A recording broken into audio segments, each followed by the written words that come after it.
Assalamualaikum warahmatullahi wabarakatuh. Halo pemirsa Banjar TV, apa kabar Anda? Semoga selalu sehat dan selamat berakhir pekan. Tentunya di edisi Minggu 8 Oktober 2023 kami hadir menemani Anda di lintas Banua sepekan. Tentunya bersama saya Miratun Nahar akan kami sajikan serangkaian informasi menarik untuk Anda. Dan inilah informasi selengkapnya.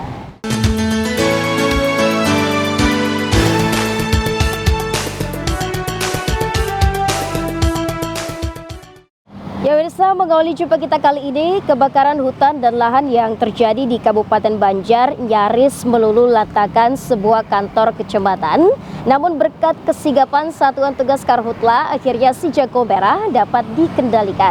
Sementara itu, Wakil Menteri Lingkungan Hidup dan Kehutanan memimpin proses pemadaman Karhutla di kawasan Ring 1 Guntung Damar sekitar Bandara Internasional Samsudinor, Banjarbaru. Beginilah situasi amukan si jago merah, penyebab kebakaran hutan dan lahan atau Karhutla yang nyaris meluluhlantahkan kantor Kecamatan Sungai Tabuk di kawasan Jalan Gubernur Sarkawi, Desa Ambungun Jaya, Kecamatan Sungai Tabuk, Kabupaten Banjar, Sabtu 30 September 2023 sekitar pukul 16 WITA.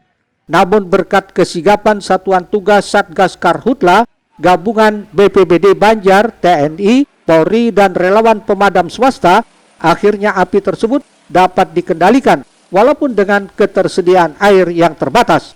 Kepala Pelaksana BPBD Kabupaten Banjar Warsita mengaku musibah kebakaran hutan dan lahan Karhutla terus terjadi di wilayah Kabupaten Banjar. Ada beberapa hal yang menjadi kendala, diantaranya kawasan yang sulit diakses karena terpencil, di samping ketersediaan air yang sudah mulai mengering.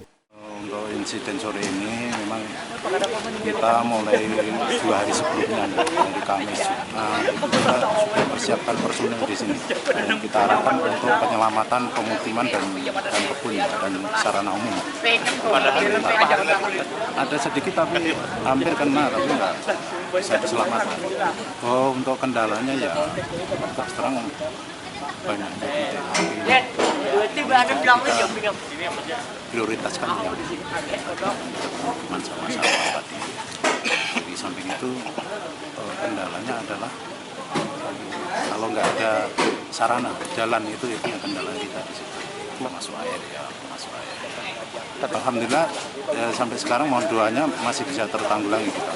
Dan bantuan dari semua pihak, saya kira TNI, Polri, stakeholder semua dan dari lawan. Sidi melaporkan untuk Banjar TV.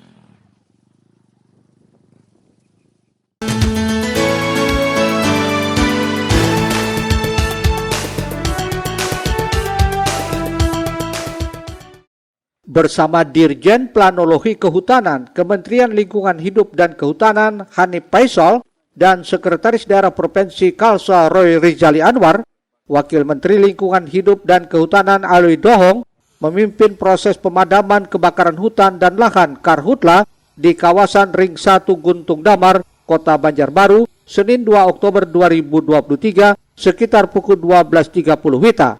Proses pemadaman serta pembasahan di kawasan sekitar Bandara Internasional Samsudinor itu dilakukan bersama Satgas Karhutla, apalagi lahan yang terbakar merupakan kawasan lahan gambut yang diduga masih terbakar di bagian bawahnya, sehingga dinilai rawan akan mengganggu arus transportasi udara.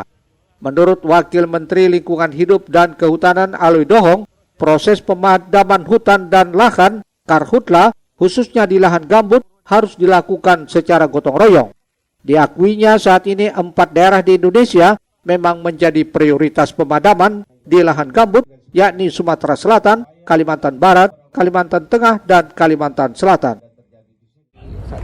Ya sekarang ini kan kita lihat mudah-mudahan dengan upaya bersama, kerja guyup, kerja bareng begini kita pelan-pelan mengatasi. Dan saya juga menghimbau sebetulnya ya masyarakat yang memiliki lahan ya yang lahan-lahannya terbakar ya ikut juga berpartisipasi, jangan diem aja, jangan dibiarkan lahannya terbakar. Memang saya minta juga dari pihak Polda ya melakukan kegiatan penegakan hukum ya supaya ada deterrent efeknya, ada efek jerahnya, karena ini menjadi masalah kita bersama ya kalau terjadi kebakaran seperti ini.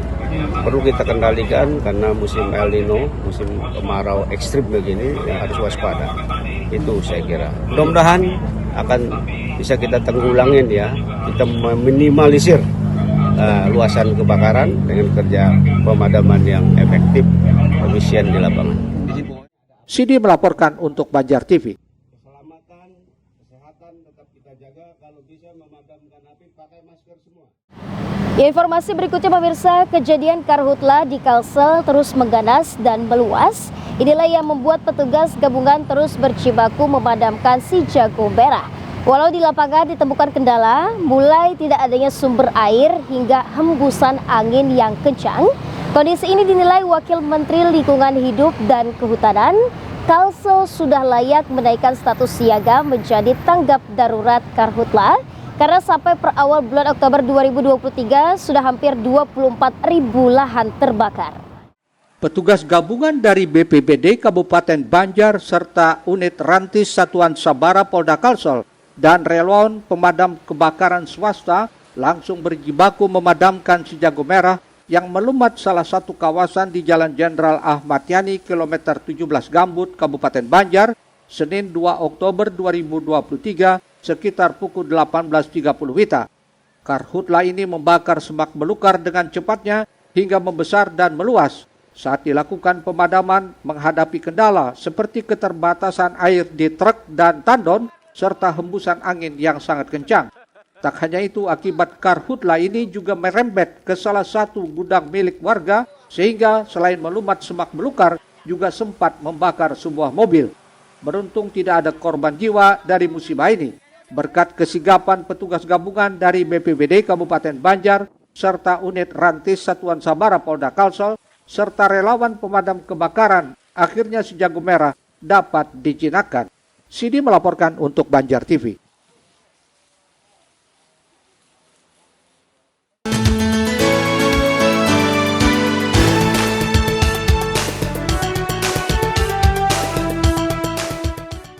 Layak naiknya status siaga menjadi tanggap darurat dari karhutla Prop Kalsel disampaikan Wakil Menteri Lingkungan Hidup dan Kehutanan Alwi Dohong usai rapat koordinasi dan evaluasi penanggulangan karhutla bersama Satgas Penanganan Karhutla Kalsel di Gedung Idham Halid Kantor Gubernur Kalsel di Banjarbaru, Senin 2 Oktober 2023 sekitar pukul 17.30 WITA.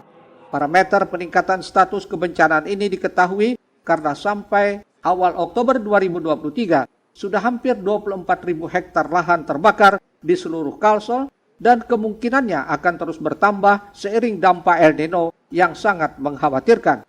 Menurut Wamen LHK Alwi Dohong, dengan terus meluasnya karhutla di Kalsel karena berada di lahan gambut, maka perlu kerjasama antara Pemprov dengan pemerintah kabupaten kota serta stakeholder lainnya untuk membasahi lahan gambut supaya dapat mengurangi meluasnya lahan yang terbakar.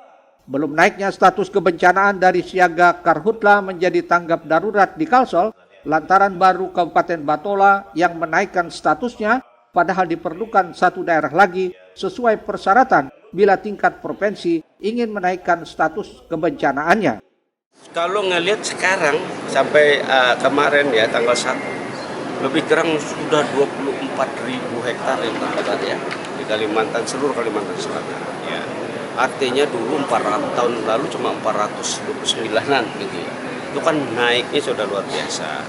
Kemudian ya karena ini status El Nino ya kemarau ekstrim, maka ya layak status tanggap darurat namanya ya, harus kita lakukan. Apalagi beberapa kabupaten juga sangat rawan dan musim El Nino diprediksi akan berakhir mungkin sekitar awal-awal November. Sebenarnya ini sudah rencana awal saya sebelum datang Wamen. Ya, saya akan evaluasi juga pelaksanaan penanggulangan karhutla sudah berjalan, tetapi ya kita harus akui bahwa kita masih berjalannya ya kalau dibilang setengah-setengah bisa jadi ya, dan itu masih seperti ini kurang efektif. Makanya tadi saya bilang biar saya yang memimpin nanti setelah saya dalam ini mungkin rekan-rekan wartawan tahu kita akan HUT. Hari ini geladi kotor, besok geladi bersih, soalnya saya hadir. Tapi tidak apa-apa, semuanya harus berjalan. Dan saya juga pengen ini juga dampak dari karhutla ini ya tidak berkepanjangan. Saya tahu ini tidak mungkin 100% menghilangkan, tetapi minimal adalah pengaruhnya. Dan ini juga ke depan sudah kita pikirkan, kita bergerak bukan pada saat terjadinya kebakaran atau musim kemarau, justru pada saat sebelum musim kemarau di sana, karena kita punya lahan gambut itu yang berbeda dengan tempat-tempat lain. Ya, itu nanti kita akan lakukan. Satgas ini akan berjalan terus. Sidi melaporkan untuk Banjar TV. Pemirsa, sementara itu pemerintah provinsi menggerakkan seluruh SKPD untuk membagikan masker gratis ke masyarakat di sejumlah titik, mengingat karhutla terus mengganas di Banua ini.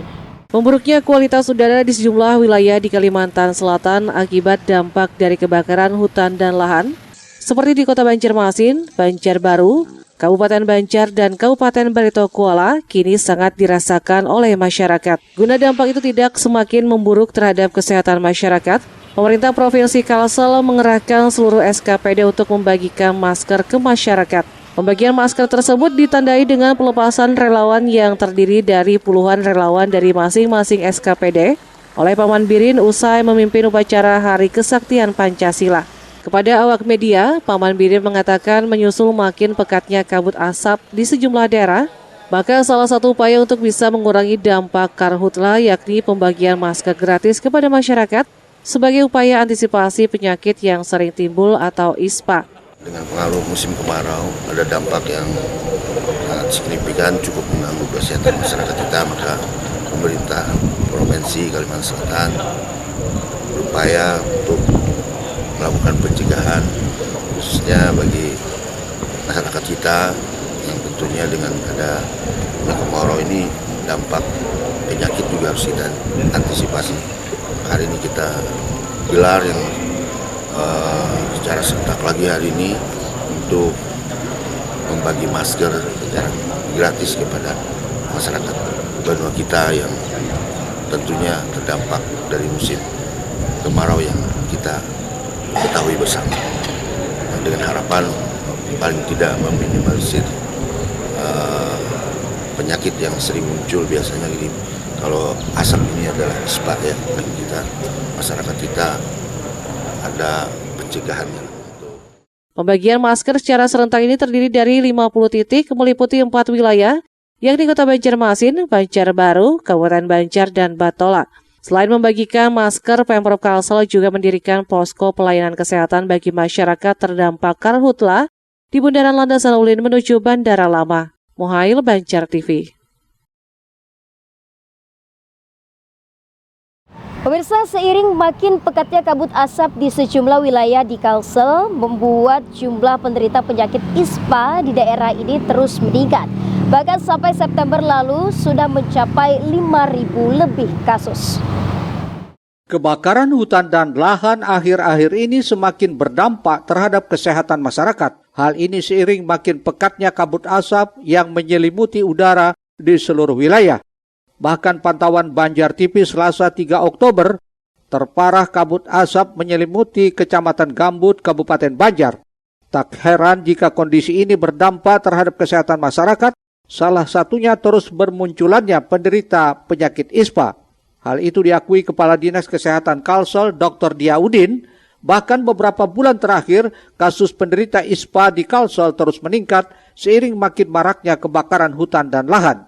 Terhitung akhir bulan September lalu, jumlahnya sudah mencapai 5.000 kasus lebih. Kendati demikian, pihaknya memastikan tidak ada yang meninggal dunia. Diaudin juga menghimbau agar warga yang melakukan aktivitas di luar rumah sebaiknya menggunakan masker guna menghindari terkena penyakit ISPA. Dan ini memang sebagai bagian dari pencegahan terjadinya penyakit-penyakit yang diakibatkan oleh kabut asap, ini salah satunya ISPA. Memang dalam beberapa minggu ini, memang dalam beberapa bulan terakhir itu terjadi peningkatan kasus ISPA. Dalam minggu terakhir tadi ada sekitar 5.000-an lebih penderita ISPA di Kalimantan Selatan. Sudah, kalau untuk imbauan sebenarnya kita juga sudah sejak Agustus September sudah selalu membuat edaran ke kabupaten kota, khususnya di lingkup dinas kesehatan. Kita mengimbau untuk masyarakat yang tidak terlalu penting beraktivitas di luar rumah, tidak beraktivitas di luar rumah dulu, khususnya apabila terjadi kabut asap yang cukup tebal. Nah, selain itu kalaupun kita ingin beraktivitas di luar rumah di tengah kabut asap, kita anjurkan pakai masker. Terkait berbagai langkah yang dilakukan Dinas Kesehatan Provinsi, selain membagikan ribuan masker gratis, juga mendirikan posko pelayanan kesehatan bagi warga yang terdampak karhutla di kawasan Bundaran Landasan Udin menuju Bandar Lama. Muhail, Banjar TV.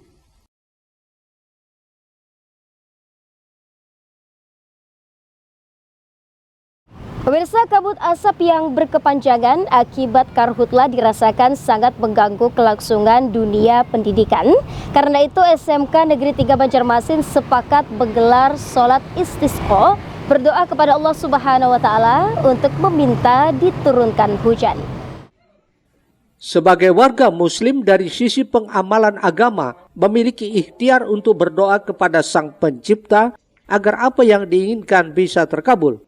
Salah satunya keinginan minta diturunkan hujan, yakni melalui salat istisqa. Karena saat ini Banua dikepung kabut asap akibat karhutla yang berdampak pada terganggunya kelangsungan dunia pendidikan. Seperti banyaknya pelajar yang mengalami sesak napas akibat menghirup udara tidak sehat, baik saat di perjalanan maupun ketika berlangsung proses belajar mengajar. Untuk itu Kamis pagi 5 Oktober 2023, SMK Negeri 3 Banjarmasin menggelar salat istisqa di halaman sekolah kawasan Jalan Pramuka Banjarmasin, diikuti seluruh pelajar dan dewan guru serta pimpinan sekolah. Salat istisqa ini dilaksanakan 2 rakaat tanpa azan dan iqamat dengan 7 kali takbir di rakaat pertama dan 5 kali takbir di rakaat kedua dipimpin Ustadz Abdullah Hayat. Kegiatan ini selain berdoa agar hujan segera turun hingga membuat asap berlalu, juga sebagai satu pembelajaran nilai religius kepada para pelajar.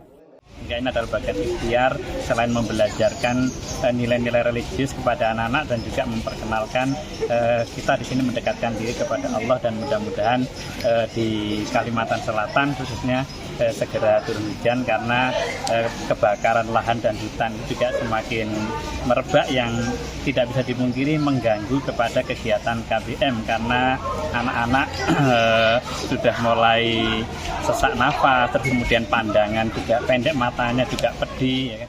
Sementara itu dalam khutbahnya Ustadz Ridha Ramadhani meminta semuanya bertaubat dan beristighfar serta mengingat kembali nikmat yang diberikan Allah agar hujan segera diturunkan. Salat istisqa ini erat kaitannya dengan sarana pendekatan diri kita kepada Allah dengan cara mengingat kembali nikmat-nikmat Allah Subhanahu wa Ta'ala. Jadi saat nikmat hujan itu ditarik, kita sebagai hamba yang membutuhkan air tentunya harus sadar diri dan introspeksi diri. Apa saja kesalahan kita, mengapa sampai Allah murka terhadap kita. Lalu cara kita melakukan pertaubatannya dan meminta kembali air hujan tersebut dengan melaksanakan salat istisqa itu sendiri. Keesokan harinya seluruh satuan pendidikan di bawah naungan Dinas Pendidikan dan Kebudayaan Provinsi mulai melaksanakan pembelajaran jarak jauh sampai waktu yang belum ditentukan, sembari melihat kembali pulihnya kualitas udara. Eko Anggoro, Banjar TV. Pemirsa, usai pariwara berikut ini kami hadirkan Wakapolri, tanam padi dan panen raya di Kalsel. Informasi selengkapnya sesaat lagi.